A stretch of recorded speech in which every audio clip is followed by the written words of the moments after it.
ഇപ്പോൾ വീടുകളിൽ ഇപ്പോൾ ഡൊമസ്റ്റിക് ഫയർ സേഫ്റ്റി എന്നുള്ള നിലയ്ക്ക് അവിടെ ഇലക്ട്രിക്കൽ ഫയർ ഉണ്ടാകാം, പിന്നെ അതല്ലാതെയുള്ള മറ്റുള്ള വസ്തുക്കൾ കൊണ്ടുള്ള തീപിടുത്തം ഉണ്ടാകാം. ഈ സോളിഡ് ആയിട്ടുള്ള സാധനങ്ങൾ, പേപ്പർ, തുണി, മര സാധനങ്ങളൊക്കെ കത്താം. ഗ്യാസ്, ഓഫ് കോഴ്സ് ഈ ഗ്യാസ് ലീക്കായിട്ട് കത്താം.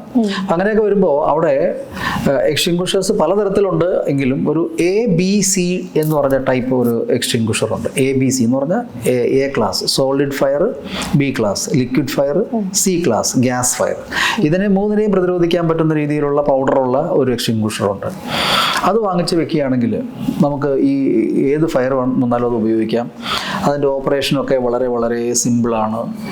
അത് വളരെ ലളിതമായിട്ട് പറഞ്ഞു കൊടുക്കാവുന്നതുള്ള ആളുകൾക്ക്. വിലയെക്കുറിച്ച് നമുക്ക് വലിയ ധാരണയില്ല, എന്നാലും ഒരു 3,000-4,000 റുപ്പീസിനുള്ളിലൊക്കെ നല്ല കമ്പനികളുടെ നല്ല പ്രോഡക്ട്സ് കിട്ടുന്നുണ്ട്. നമുക്കൊരു 4 കിലോഗ്രാം അല്ലെങ്കിൽ ഒരു 6 കിലോഗ്രാം ഒക്കെ ഒരു വീടിന് ധാരാളം മതിയാവും.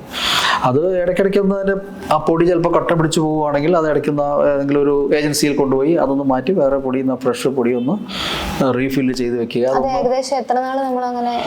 ശരിക്കും ഒരു പുതിയ എക്സ്റ്റിങ്ക്വിഷർ ആണെങ്കിൽ ഒരു 3 വർഷം അങ്ങനെ നിൽക്കും. പിന്നെ ഇയർലി അതൊന്ന് ചെക്ക് ചെയ്യണം, മാറ്റണം.